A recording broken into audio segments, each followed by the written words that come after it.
Okay, welcome back to class of science and welcome to our channel and welcome to chemistry.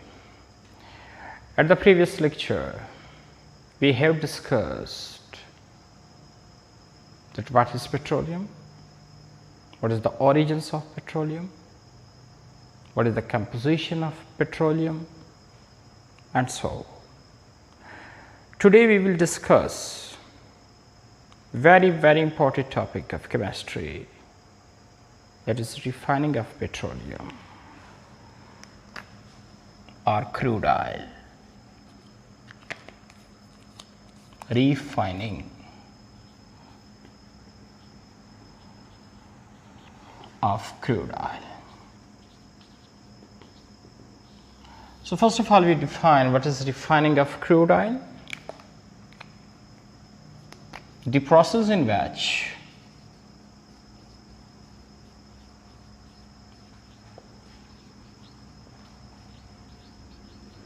impure petroleum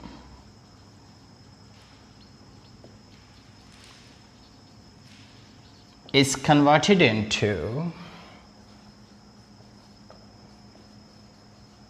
pure petroleum.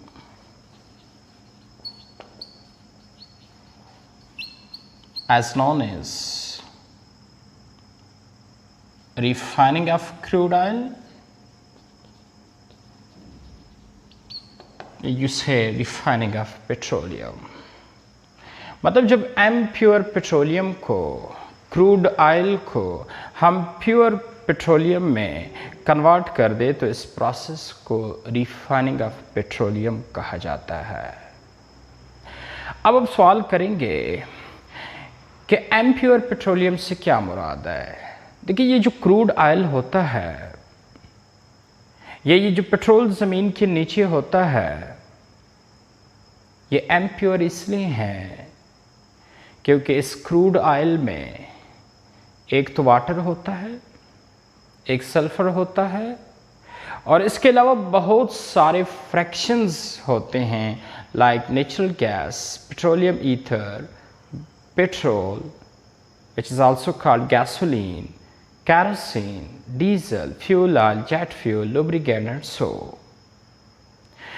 अब conversion of impure to pure से मुराद ये है कि एक तो crude oil से वाटर अलग किया जाए, सेकंड क्रूड ऑयल से सल्फर अलग किया जाए विच इज कोरोसिव, और थर्ड क्रूड ऑयल में जो बहुत सारे यूजफुल फ्रैक्शन है, यूजफुल प्रोडक्ट है, उनको भी आपस में सेपरेट किया जाए. So you can say that the impure crude oil is converted to pure. This process called refining of petroleum. So there are main three steps of refining of crude oil. Step number one,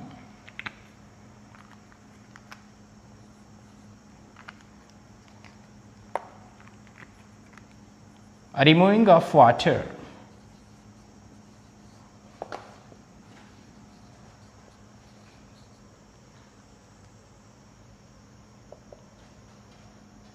Removing of water, which is called de-emulsification and also called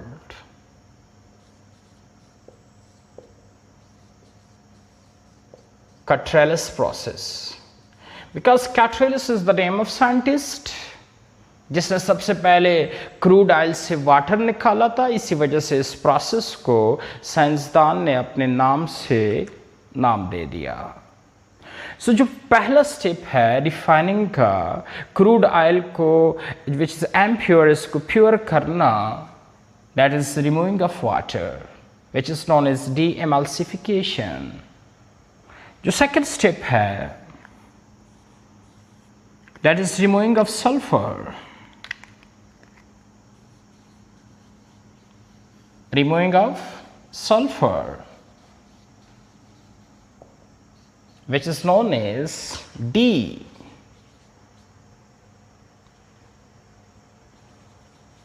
okay, sulphurisation. जो second step है वो है removing of sulphur, क्योंकि मैंने आप लोगों को क्या कहा कि एम्प्योर क्रूड ऑयल कन्वर्ट करना है प्योर को, लेकिन एम्प्योर से क्या मुराद है? एम्प्योर से मुराद है कि वो ऑयल जिसमें वाटर, सल्फर और बहुत सारे फ्रैक्शंस आपस में मैक्स हो चुके हो। तो अब हमने जब इसको प्योर करना है तो इट्स मीन्स कि इससे वाटर निकालना है, that is removing of water, which is known as de-emulsification, और सल्फर निकालना है which is known as desulfurization, and the तीसरा step that is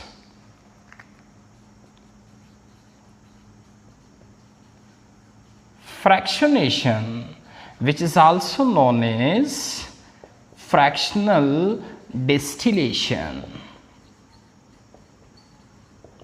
व्यूअर्स, इस प्रोसेस में हम क्या करते हैं कि क्रूड ऑयल में जो बहुत सारे फ्रैक्शन मैक्स हो चुके हैं उन्हीं फ्रैक्शंस को सेपरेट करना।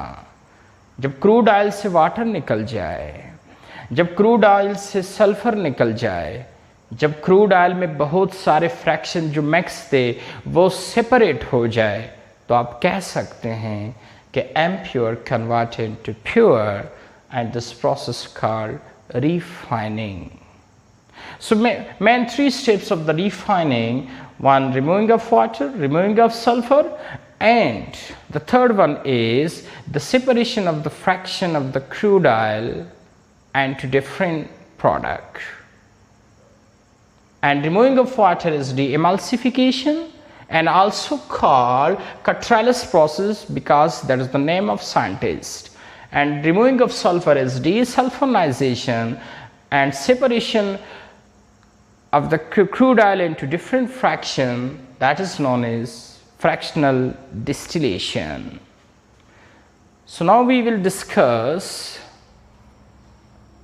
fractional distillation। लेकिन उससे पहले अगर आप लोग ये क्वेश्चन कर ले कि सर किस तरह क्रूड ऑयल से वाटर रिमूव किया जाता है विच इज़ डी-एमल्सिफिकेशन कार्ड, तो ये वीवर्स बहुत बड़ा प्रोसेस है जिसमें दो इलेक्ट्रोड्स लगे होते हैं, यूज़ होते हैं, और उसी इलेक्ट्रोड्स के थ्रू वाटर निकाला जाता है। ये कोर्स में नहीं है, ये बहुत बड़ा प्रोसेस है, लेकिन थ्रू इलेक्ट्रोड्स के ज़रिए ही क्रूड ऑयल से वाटर निकाला जाता है। अगर फिर आप ये क्वेश्चन कर ले कि रिमूविंग ऑफ सल्फर कैसे होता है, तो रिमूविंग ऑफ सल्फर जो है वो by addition of copper oxide, addition of copper oxide, addition of copper oxide.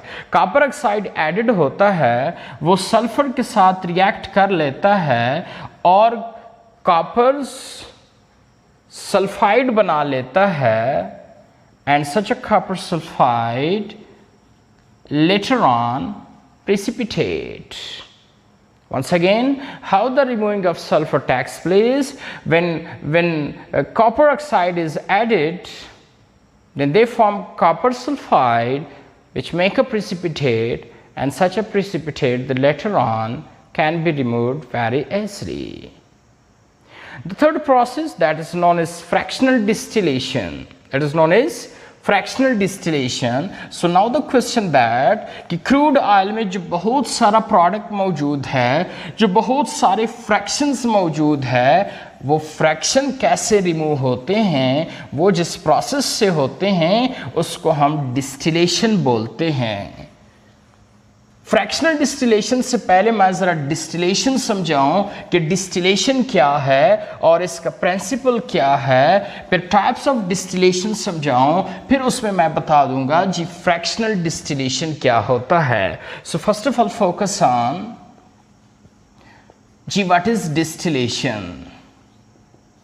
Viewers, distillations का मतलब है वो प्रोसेस जिसमें एक लिक्विड जो है वो कन्वर्ट किया जाता है इनटू वेपर्स, फिर वही वेपर्स दोबारा कंडेंस किया जाता है into liquid. The name of this process called distillation. कहने का मेरा मतलब है कि लिक्विड से वेपर्स बनाना, फिर उन्हीं वेपर से वापस लिक्विड बनाना, this process called distillation. Means liquid को पहले एवापोरेट करना, फिर उन्हीं ही वेपर्स को दोबारा कंडेंस करना, this process called distillation. Now there are 4 types of distillation. The first one is sample distillation.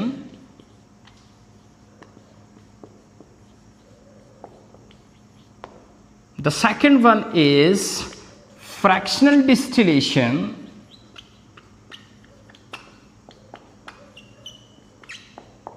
The third one is vacuum distillation.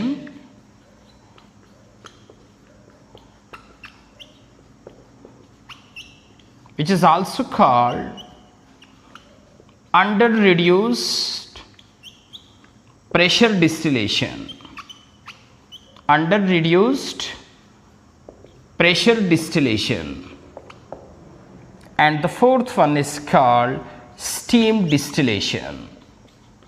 अब viewers मैं ज़रा धीरे धीरे थोड़ा थोड़ा डिफरेंस बता दूं इन चारों डिस्टिलेशंस में डिफरेंस क्या है। डिस्टिलेशन का मतलब क्या है कि एक लिक्विड से वेपर्स बनाना, फिर उन्हीं वेपर्स से वापस लिक्विड बनाना, this process called distillation. There are 4 types of distillation. The first one is sample distillation.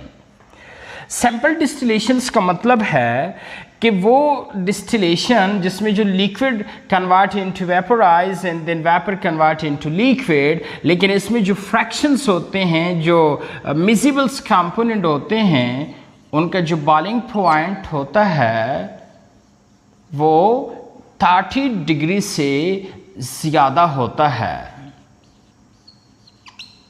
कहने का मेरा मतलब क्या है कि वो डिस्टिलेशन जिसमें जो मिक्सर्स में कंपोनेंट सेपरेट किया जाता है, लेकिन उन कंपोनेंट्स में बॉइलिंग पॉइंट्स का जो डिफरेंस होता है, अगर वो 30 डिग्री से ज़्यादा हो तो फिर जो डिस्टिलेशन इस्तेमाल होता है उसको हम सैंपल डिस्टिलेशन कहते हैं। लेकिन उससे पहले डिस्टिलेशन के एडवांटेजेस क्या है, डिस्टिलेशंस के फ़ायदे क्या है। देखिए वीवर्स, डिस्टिलेशंस का फ़ायदा ये है कि इसी से हम मिक्सर्स के जो कंपोनेंट है उनको सेपरेट कर सकते हैं। डिस्टिलेशन यूज्ड होता है for the separation of the component of the mixture. वो कंपोनेंट कंप्लीटली मिसिबल्स हो उनको भी आप सेपरेट कर सकते हैं and to different fraction by through distillation.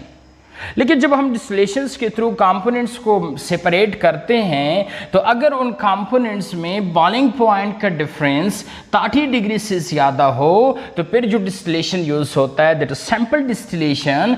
अगर उनमें जो बॉइलिंग पॉइंट्स का डिफरेंस है कंपोनेंट्स में वो 30 डिग्री से कम हो तो फिर जो डिस्टिलेशन इस्तेमाल करते हैं that is a fractional distillation. And what about vacuum distillation? Vacuum distillation वीवर्स हम तब ही इस्तेमाल करते हैं कि अगर कंपोनेंट्स का जो बॉइलिंग पॉइंट है, जो कंपोनेंट्स का इन मिक्सर्स में जो डिकम्पोजिशन है वो इसके बॉइलिंग पॉइंट से पहले ही होता हो। सपोज एक कंपोनेंट है इन द मिक्सचर जो सेपरेट होता है अप टू 290 डिग्री टेम्परेचर, लेकिन 270 डिग्री पे उसकी डिकम्पोजिशन भी होती है। अब अगर आप इसको separate through on the base of boiling point करोगे तो सारी बात है इसको 290 डिग्री टेम्परेचर देना पड़ेगा, लेकिन 270 पे इसकी डिकम्पोजिशंस भी हैं, like for example glycerine, glycerol जो भी है। तो अब हम क्या करते हैं, क्योंकि इसका डिकम्पोजिशन हो रहा है 270 मतलब उसके बॉइलिंग पॉइंट से कम टेम्परेचर्स पे, तो अब हम इसकी वैक्यूम डिस्टिलेशंस करेंगे। मतलब उसका जो बॉइलिंग पॉइंट है वो इसके डिकम्पोजिशन पॉइंट से हम कम करेंगे कि जी वो बॉयल तो हो जाए लेकिन वो डिकम्पोज ना हो। देखिए ना, हमारे पास सम ऐसे सेंसिटिव लिक्विड है लाइक ग्लाइसरोल, ग्लाइसरीन,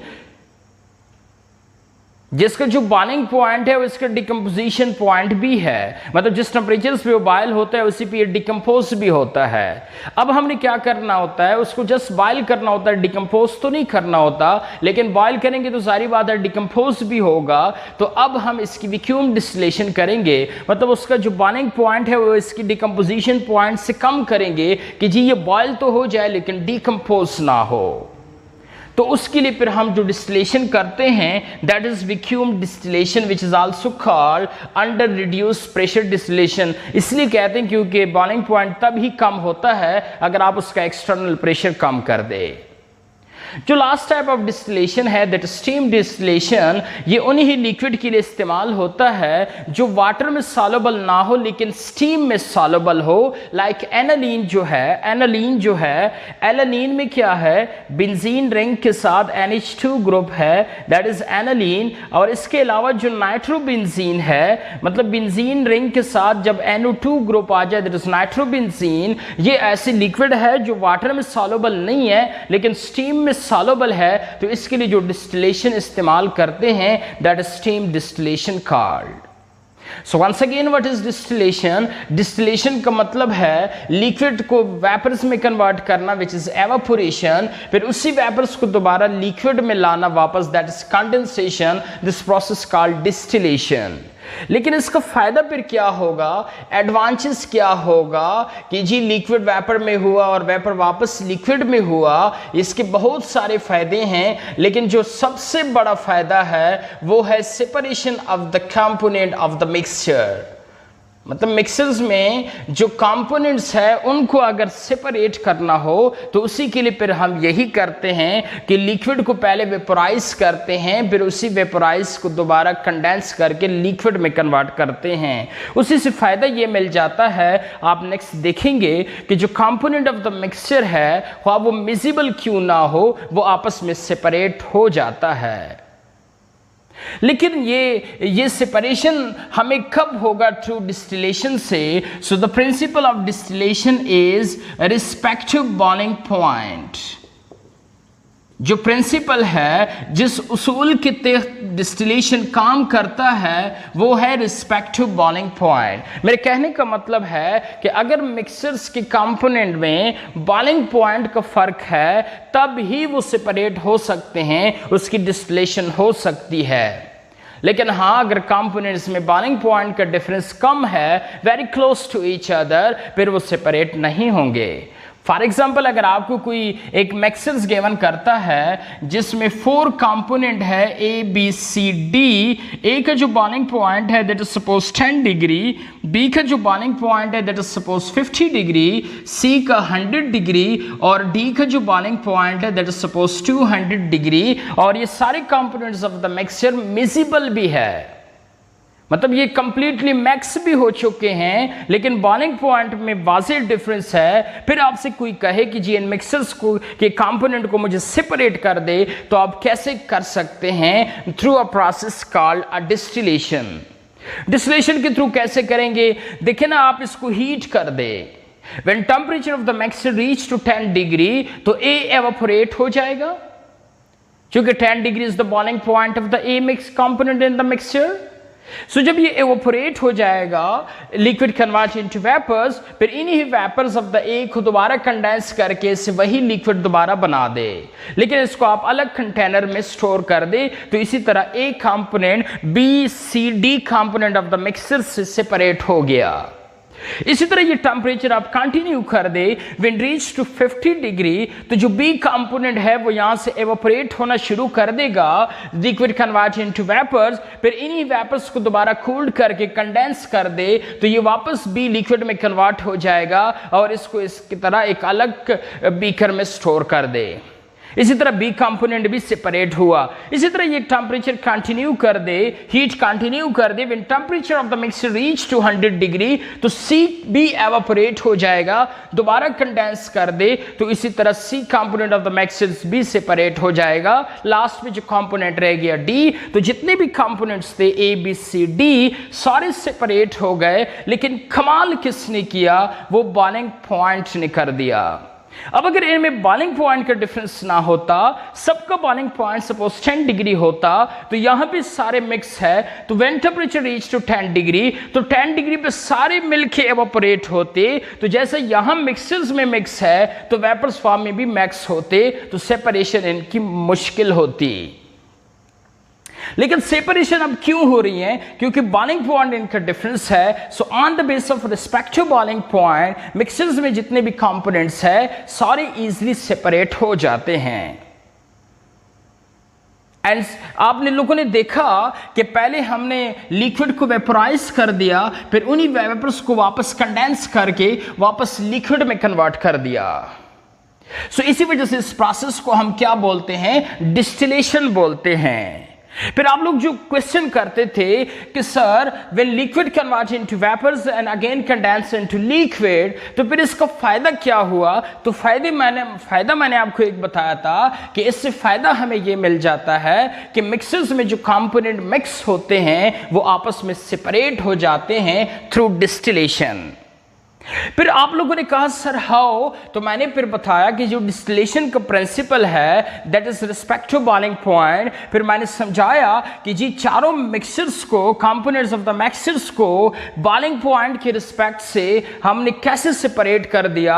तो आप लोगों ने देखा when temperature of the mixture reach to 10 degree, तो ए एवापोरेट होगा, बाकी नहीं होंगे। तो फिर उन्हीं एक ही वेपर्स को when convert all A into vapours, उन्हीं वेपर्स एक के वेपर्स को कंडेंस कर दे, वापस लिक्विड बना दे। तो इसी तरह मिक्सचर से एक कंपोनेंट 10 डिग्री पे सारा सेपरेट हो जाएगा। इसी तरह अगर आपने बी सेपरेट करना है, यही हीट कंटिन्यू कर दे to the mixture when temperature reach to the 50 degree, तो बी भी एवापोरेट होना शुरू कर देगा। जब सारा का बी एवापोरेट होगा सो temperature of the mixture become 51, 52 and so on. तो जब 51, 52 होना शुरू हो जाए तो इट्स मींस कि सारा बी एवापोरेट हुआ। फिर इन्हीं बी को वेपर्स को दोबारा कंडेंस करके लिक्विड बनाए और इसको अलग बीकर में स्टोर कर दे। इसी तरह बी भी मिक्सचर से सेपरेट हो जाएगा। इसी तरह कंटिन्यू कर दे सी एंड देन डी भी होगा।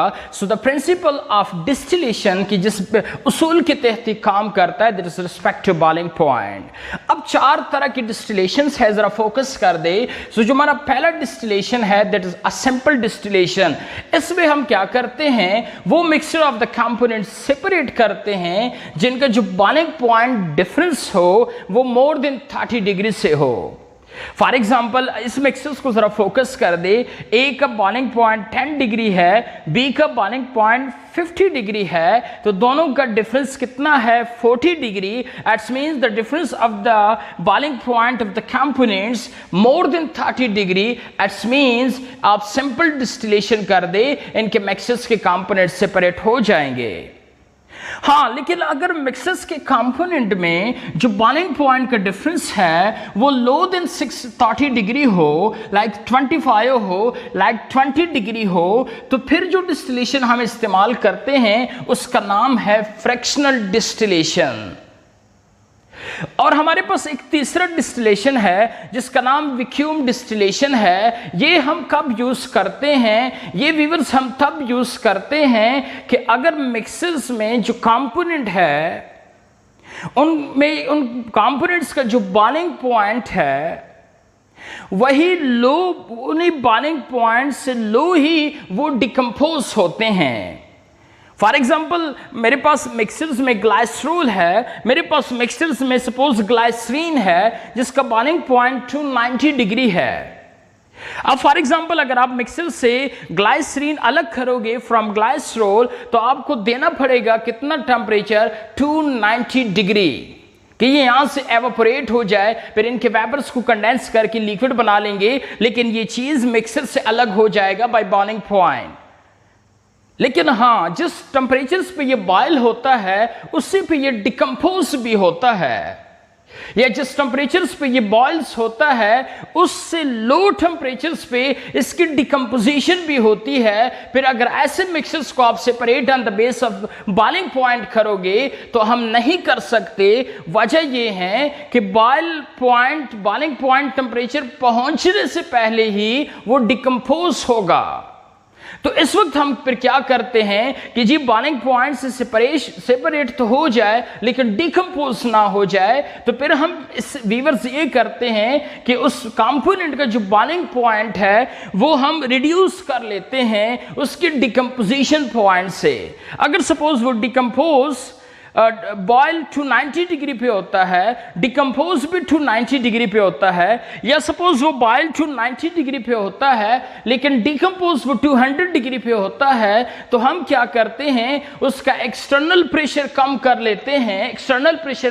लेते हैं कि मिक्सर्स में कंपोनेंट का बॉइलिंग पॉइंट लो हो जाए, क्योंकि एक्सटर्नल प्रेशर कम होने से वैक्यूम जनरेट होने से बॉइलिंग पॉइंट लो हो जाता है। तो उसका बॉइलिंग पॉइंट जब 200 से कम सपोज 100 डिग्री पे आ जाए तो 100 डिग्री पे ये जब बॉइल्स होगा तो डिकम्पोज नहीं होगा। तो इसी तरह मिक्सर्स के कंपोनेंट आप सेपरेट कर सकते हैं, लेकिन उसके लिए आपने जो डिस्टिलेशन करना होगा ऐसे लिक्विड्स के लिए जिस टेम्परेचर्स पे वो बॉइल्स होते हैं उससे लो टेम्परेचर पे ही वो डिकम्पोज होते हैं। तो उसके लिए जो हम डिस्टिलेशन इस्तेमाल करते हैं कि जी सेपरेट तो हो लेकिन डिकम्पोज ना हो, तो वो वैक्यूम डिस्टिलेशन कहलाता है।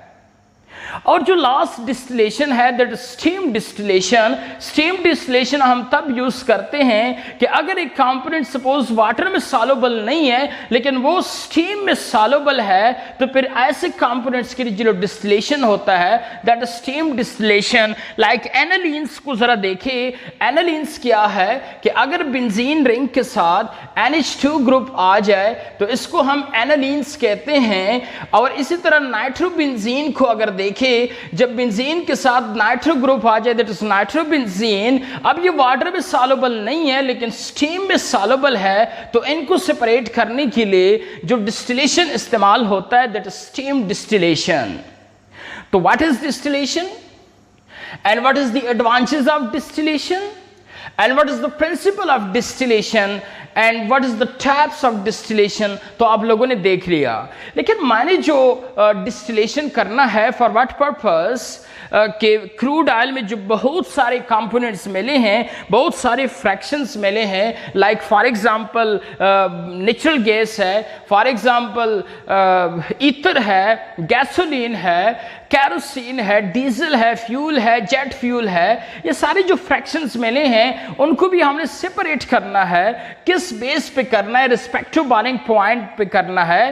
तो कैसे करेंगे? डिस्टिलेशंस के थ्रू करेंगे। लेकिन कौन से डिस्टिलेशन से हम करेंगे? The name of such a distillation is known as a fractional distillation. क्यों हम इस डिस्टिलेशंस को यूज करेंगे? क्योंकि क्रूड ऑयल में जो फ्रैक्शंस है उनके कंपोनेंट्स में बॉइलिंग पॉइंट का जो डिफरेंस है वो लेस देन 30 डिग्री होता है। इसी वजह से जो डिस्टिलेशन हम इस्तेमाल करेंगे उसका नाम फ्रैक्शनल डिस्टिलेशन होगा। सो नेक्स्ट लेक्चर में आप लोग देखेंगे कि जी फ्रैक्शनल डिस्टिलेशन क्या है और फ्रैक्शनल डिस्टिलेशंस के थ्रू हम किस तरह सेपरेट करते हैं क्रूड ऑयल्स के डिफरेंट फ्रैक्शंस को। लेकिन उससे पहले जरा सीखे जी what is distillation, what is the advantages of distillation और importance of distillation and what is the principle of distillation and how through distillation mixtures of the component can be separated. And also the types of distillation, which is one is called simple distillation, another is a fractional distillation, vacuum distillation, also called under reduced pressure distillation, and the fourth one is a steam distillation. लेकिन next lectures में हम fractional distillation of the crude oil पढ़ेंगे, जहां मुख्तलिफ fractions को मैं separate करूंगा, लेकिन बॉइलिंग पॉइंट का जो डिफरेंस है वो लो देन 30 डिग्री होगा। तो आप सब लोगों से रिक्वेस्ट है कि मेरा जो अपना YouTube चैनल है जाहिद केमिस्ट CCC, इसको ज़रूर सब्सक्राइब कर दे, क्योंकि मैंने ये सारे लेक्चर्स केमिस्ट्री के इस YouTube चैनल में अपलोड करने हैं। तो ये फिर आप लोगों के लिए आसानी होगी। अगर आपको 9th केमिस्ट्री का कोई लेक्चर्स चाहिए, 10th केमिस्ट्री का कोई लेक्चर्स चाहिए, फर्स्ट ईयर का चाहिए, सेकेंड ईयर केमिस्ट्री का चाहिए, तो Zahid chemist CCC YouTube channel है, ज़रूर इसको सब्सक्राइब कर दे, शेयर कर दे। तब तक के लिए अल्लाह हाफिज़। Thank you very much.